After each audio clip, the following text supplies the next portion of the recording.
हकीम साहब, बात करूँगी आज मोटापे को लेके।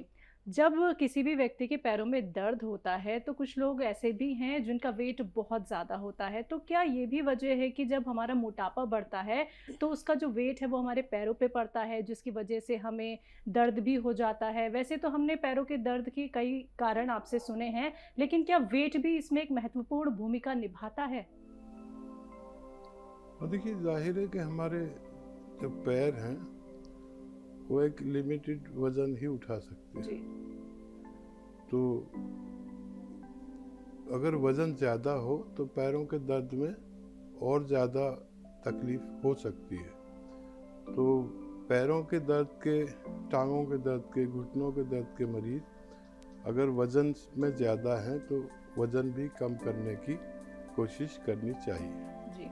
और आप हमेशा गौनसिया का ज़िक्र करते हैं पैरों के दर्द के लिए, जिसने अपना रिज़ल्ट बहुत अच्छा मार्केट में दिखाया हुआ है, बहुत सारे लोगों को आराम मिला है।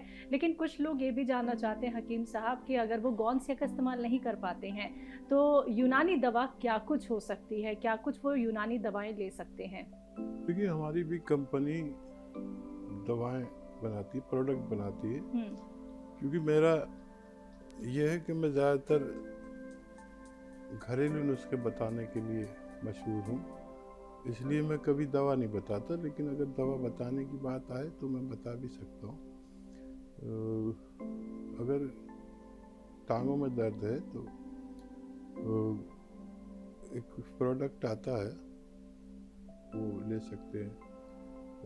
Capsule S care, capsule R care, capsule T care.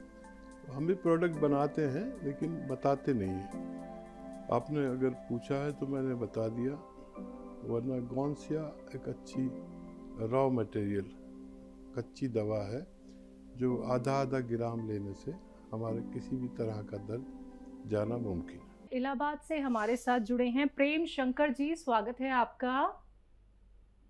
जी मैम, मुझे डॉक्टर से बात करनी थी। बात कर लीजिए। जी, हेलो। प्रेम शंकर जी, स्वागत आपका। हाँ, नमस्ते सर। सर, मुझे ये जय हिंद। जानकारी चाहिए कि इधर करीब 15 साल से मुझे बवासीर की बहुत समस्या है। ब्लीडिंग बहुत ज्यादा हो रही है। अच्छा, खूनी है या बादी है, यानी खून नहीं, आता है? खूनी है सर। ठीक है, ठीक है। और गैस भी बन रहा है। उम्र कितनी है आपकी? 50 साल। ठीक है। अच्छा, देखिए, दोनों बवासीर में फ़र्क है, अलग अलग हैं। तो खूनी बवासीर के लिए एक दवा आती है लाजवंती। लाजवंती लें, ऐसे 50 ग्राम का नुस्खा बना लें। लाजवंती 50 ग्राम, अलसी 50 ग्राम और धनिया 50 ग्राम और इसबगोल की भूसी 50 ग्राम और कत्था 50 ग्राम और गौन मोरिंगा सफ़ेद 50 ग्राम, इन सब का पाउडर बना लें। और आधा चम्मच इसका पाउडर दूध के साथ दिन में 1 बार या 2 बार लेने से आपकी ये परेशानी अच्छी हो सकती है। जी। मुकेश जी से स्वागत है आपका। नमस्ते मैडम। नमस्कार सर। आपको नमस्कार। जय हिंद मुकेश जी, स्वागत आपका। सर सर ऐसा है कि ये कलौंजी का नमक किस काम आता है, ये बता दीजिए सर। और इसको सोडा के साथ ले सकते हैं उसके लिए? कलौंजी नमक का भी आप सोडे के साथ इस्तेमाल कर सकते हैं। 2 चुटकी कलौंजी नमक, 2 चुटकी खाने का सोडा, दिन में 2-3 बार पानी में मिला के लिया करें, आपको भी फ़ायदा होना मुमकिन है। ये गांठ बन कैसे जाती हैं, और क्या गांठ ना बने इसके लिए भी पहले से कोई नुस्खे हो सकते हैं, और गांठें बन गई हैं तो उसके लिए नुस्खे क्या कुछ हो सकते हैं?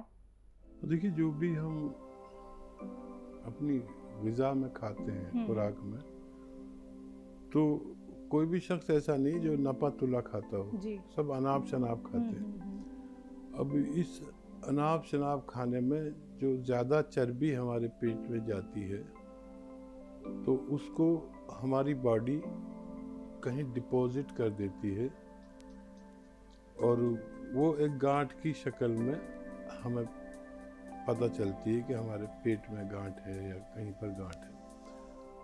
तो कभी ये चर्बी जिस्म को ज़रूरत हो तो वो वापस भी ले लेता है और उस गांठ को ख़त्म भी कर देता है। हमारी बॉडी ऐसी ऑटोमेटिक बनी हुई है कि उस गांठ की चर्बी को ज़रूरत पड़ने पर वापस भी ले सकती है। तो क्योंकि हम लोग अनाप शनाप खाते हैं और वो चर्बी के डिपॉजिट से हमारी गांठें बनती हैं। जो लोग भी चर्बी को कंट्रोल रखें, अपनी खून की चर्बी को ख़ास तौर पर, तो उनकी गांठें जा भी सकती है। तो चर्बी पिघलाने की दवाएं जैसे मैं अक्सर बताता हूँ, खाने का सोडा 2 चुटकी, ज़ीरा 2 चुटकी और नमक ज़ैतून 2 चुटकी अगर दिन में 2-3 बार लिया जाए तो शरीर का कोलेस्ट्रॉल भी निकल सकता है और गांठें भी पिघलकर निकल सकती है। इंदौर से कर्नल वर्मा जी, स्वागत है आपका। नमस्कार। नमस्कार सर। आदाब वकील साहब। जय हिंद कर्नल वर्मा साहब, स्वागत है आपका। हाँ साहब, जरा थोड़ा मुख्तलिफ सवाल है।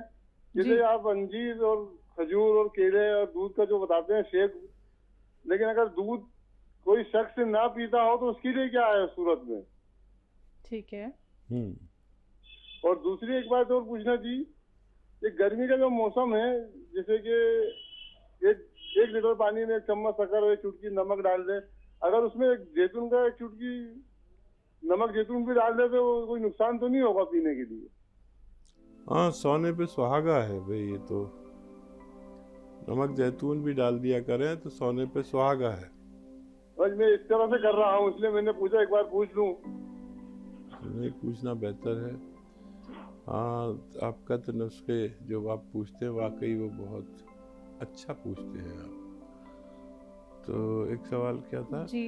वो जो दूध नहीं पीते हैं, अंजीर खजूर और ये जो केला मिला के, अगर देखिए, अगर ये जो चीज़ें हैं अंजीर, केला और खजूर, तो दूध नहीं भी हो तो पानी में बना लें, पानी में उबाल लें, पानी में बना लें तो दूध ज़रा और बेहतर रहता। अगर किसी को दूध नहीं पीना हो तो वो पानी के साथ भी ले सकते हैं। और इसको ऐसे ही खाकर, इन चीज़ों को एक साथ खाकर भी पानी पिया जा सकता है। हकीम साहब, कलौंजी का जो नमक इन्होंने पूछा है, ये किस किस रोग में वैसे काम आता है? देखिए, ये 10-12 रोगों में काम आता है। एक तो ये एसिडिटी, कब्ज और बवासीर, ये 3 रोग हो गए। फिर हमारे मैदे पे वरम हो, आंतों में वरम हो या लीवर पर वरम हो, उसको ये निकाल देता है। जॉन्डिस में भी काम आता है ये, अगर पीलिया हो गया हो तो उसमें भी फ़ायदा करता है। किडनी में जो गंदगी बढ़ जाती है, जिसे क्रिएटिनाइन कहते हैं, उसको भी फ़ायदा पहुंचाता है। ये खून को साफ भी करता है। ये स्किन के लिए भी बहुत अच्छा है। हमारे कील मुहासे निकलते हैं अक्सर बच्चों के, ये उन्हें भी दे सकते हैं। और ये खून को साफ करता है, चर्बी को गलाता है और हार्ट ब्लॉकेज को खोलता है। ये 10-12 रोग हैं जिसमें ये काम आ सकता है जी। और जो निरोगी हैं, क्या वो भी कलौंजी के नमक का इस्तेमाल हकीम साहब कर सकते हैं डेली रूटीन में?